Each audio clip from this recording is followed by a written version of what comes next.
మధ్యకాలంలో మా పాపకి ఈ సర్లక్క తినిపించాలంటే ఆవిడ గారికి రైమ్స్ పెట్టాలి. రైమ్స్ చిన్నప్పుడు రాని భజనని ఇప్పుడు చదివాను. పాపకి టీవీలో ఈ రైమ్స్ పెట్టాలి. ఇంగ్లీష్ రైమ్స్ అన్ని తెలుగు రైమ్స్ పెడుతున్నప్పుడు అది చూస్తూ తింటుంది అనమాట. అందులో ఒక రైమ్ ప్రతిరోజు వినబడుతుంటుంది అండి. అందులోని వాళ్ళ అమ్మ అడుగుతుంటుంది. ఆ కుర్రగోడు ఉంటాడు, ఆడు వెళ్ళి అరిమే కూర్చొని ఉంటాడు. రే రే నాన్న బావి దగ్గరికి వెళ్ళి నీళ్ళు తేరా అంటే, వద్దు మమ్మీ పాము ఉంటుంది అక్కడ అన్న. తోటలోకి వెళ్ళి పువ్వులు పోయిరా అంటే, పాము ఉంటుంది మమ్మీ నాకు గుర్తురాట్లేదు. ఇంకా ఆడికి రకరకాల పనులు చెప్పింది. ఎవరి బయటికి వెళ్ళి ఏదో ఒకటి తీసుకురారంటే, దూరం మమ్మీ కలిసిపోతాను మమ్మీ. మరి ఏదో ఒకటి ఆ పని ఆ వస్తువు తేరంటే, ఎండ మమ్మీ వడదబ్బ మమ్మీ. పరమను వండాను రా వస్తున్నాను మమ్మీ అన్నాడు. ఈడు తినడానికి తప్ప చెప్పండి. ఆ నీతి పాట మీకు అర్థమవుతుందా? ఈడు ఒక్క పని చేయడు, అరిగి మీద కూర్చుని దానికి రెప్పలెత్తూ చెప్పాడు తప్ప వాళ్ళ అమ్మకి ఒక్క పని. ఈడు చూసారా, పని కొట్టాలనుకున్నవాడు సాకులు ఎదుగుతాడు, పని చేయాలనుకున్నవాడు చెప్పండి సొక్కా ముడేసి పనిలోకి చెప్పండి ఎగుతాడు. అదే సక్సెస్.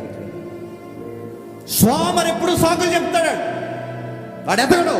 బైబిల్ ఏమని తెలుస్తే సామెతల్లో, ఇదిగో సోమరి బద్ధకస్తుడు సింపుల్ గుడ్లు అంటే ఆడికి వేసుకోవడానికి ఒక రోజు బట్టలు కూడా ఉండవు. వీడు కట్టుకున్న దానికి కూడా గుప్పడి మెతుకులు పెట్టడు. వీడి గర్భాన పుట్టిన పిల్లలకి సరి అయిన మెతుకులు పెట్టలేడు. ఎందుకంటే వీడు బద్ధకస్తుడు. బయటికి పోరంటే ఎండంటాడు, అలా రారంటే వానంటాడు, బయటికి రారంటే సెలంటాడు, అక్కడికి పోరంటే నిప్పంటాడు, అదంటాడు ఇదంటాడు. ఆడి బావు దగ్గర కూర్చునే కారణాలు పరమన్నం వండాను రారా అంటే వచ్చేస్తున్నాను మమ్మీ.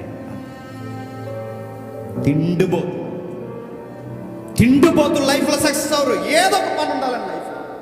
తిన్నాము పడుకున్నాం, మళ్ళీ ఉదయం లేస్తాం, మళ్ళీ ఏం వండుతారు, మళ్ళీ తినడం ఏంటండి? తిన్నప్పుడు సిగ్గేయాలి. చెప్పనా, ఎంత ప్లేట్ అన్నం తింటున్నాను, నా బాడీలో ఎంత ఖర్చు అవుతుంది, సిగ్గేయాలి. పని చేయలేదు, తగ్గించాలి ఫుడ్. సిగ్గేతని చెప్పి పొట్ట మీద తిరగడం కాదు, తగ్గించు. ఏ పని లేకుండా కంచడు అన్నం తినడానికి రైట్ లేదు. బైబిల్ చెప్తుంది, పని చేయడానికి భోజనం చేయడానికి అర్హత వాడికి లేదు. పని చేయని వాడు భోజనం చేయడానికి అర్హుడు కాదు. పని లేని బద్ధకస్తులు ఎవరైనా, పెద్దోళ్ళు చిన్నోళ్ళు ఆడవారు ఎవరైనా చెప్తున్నాను, తినడానికి పుట్టలేదు. నీ లైఫ్లో పర్పస్ ఉంది, గుర్తుపెట్టు. నీ జీవితంలో ఏదో గోల్ ఉంది, గుర్తుపెట్టు. ఏదో ఒక పని చేయాలి. నీవు గోల్ పెట్టాడు, దాని వెనకాల దేవుని చిత్తం ఉంది, అది నెరవేరాలి. అది నెరవేరేంత వరకు ఏదో ఒక పనిలో పెడుతూ పని మారుస్తూ దశల వారిగా నేను పైకి తీసుకెళ్ళాలను. నేను వెళ్ళను, ఇక్కడే ఉంటాను, కుంటు సాకులు చెప్తూ కూర్చుంటానంటే కుంటోళ్ళలాగా అయిపోతావు. ఒకరోజు అక్కడే కూర్చుంటూ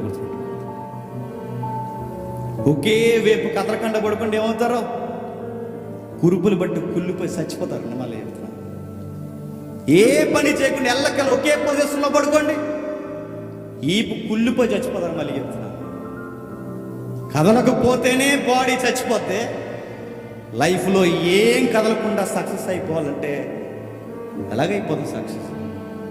కడుపులో మజ్జిగ కదలకూడదు, విజయాలు మాత్రం వెనకాల వచ్చేయాలంటే మజ్జిగ కాదు, నీళ్ళు కూడా దొరకని రోజులు వస్తాయి. గుర్తుపెట్టుకో, నీ డ్రీమ్ మాత్రం మిస్ అవ్వకూడదు. నీ గోల్ అలా కొట్టాలి, గోల్ నిలబెట్టాలి, ఎలాగైనా చూపించాలి. ఎలా అయినా సరే నా దేవుడు నాకు నేర్పించిన ఇది ఎలా అయినా జరగాలి.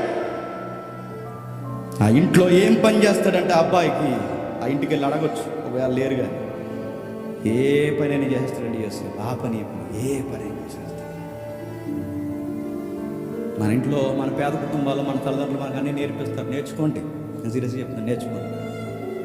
వాళ్ళు చేయలేక కాదు, మనకు నేర్పించాలి. ఎందుకంటే రేపు పొద్దున ఏది అప్పకపోతే ఇదన్నా అబ్బి ఇప్పుడు మెతుకులు తినడానికి బతుకుతుందని ఏదో నేర్పిస్తాం. మనం ఏం చేయం, వాళ్ళకి ఆరాం బట్టి కొద్ది కూరలకు పేర్లెట్టుకు తిరుగుతాం. ఏదో నేర్పిస్తారు, పొలంకి రారా, అక్కడికి రారా, ఇది రారా. మా నాన్న తెగదిటేవాడండి, వచ్చేలేదు, వచ్చే ఉంటాడు లేదు. 10 గంటల వరకు పడుకున్నా అంటే సిర్రుబురు అనేసాడు అంతే. మా అన్నయ్య సెంట్రల్ బ్యాంక్ ఇక్కడ ఉంటాడు, ప్రస్తుతం ఆడు నేను జంట పక్షుల్లో పడుకున్నాను 10 గంటల వరకు. ఉదయం 10 గంటల వరకు పడుకుంటే చెడ్డ సరాగా అన్నమాట. మన ఫ్యాన్ ఆఫీస్ ఇంకా అదో రకంగా ఉండేలేండి రికార్డు, ఏం చెప్పలేం. కానీ ఫ్యాన్ ఆఫీస్ ఇదే మనిషి ఎలాగ పెద్దలు తిట్టేసి ఏం లేదు, భయం లేదు, భక్తి లేదు, భవిష్యత్తు కూడా అది ఇది ఆ టైం మనకు అర్థం. కానీ నాకు ఇప్పుడు అర్థమవుతుంది, ఆ రోజు అలా తిట్టకపోతే మళ్ళీ చెప్తున్నాను నాకు కసి రాదు. మరో మాట చెప్పిన చక్కగా ఏదో చదివినా చదవకపోయినా వానాకాలం చదువు ఏదో స్కూల్కో కాలేజీకి పోయేవాళ్ళు కదా. సరిగ్గా సెలవుల టైంలో మన ఇంట్లో మన పేద తల్లిదండ్రులు మందులు కొట్టడానికి, పిండి చల్లడానికి, ఆ పని చేయడానికి, ఏదో పని చేయడానికి మనం తీసుకెళ్తుంటారు. సరే ఎందుకు రేపు పొద్దున్న నా కాలు ఆడకపోతే, చెయ్యి ఆడకపోతే ఇది ఎలా బతుకుతాడా అని ఏదో పని నేర్పిస్తాను. అలవాటు చేసుకో.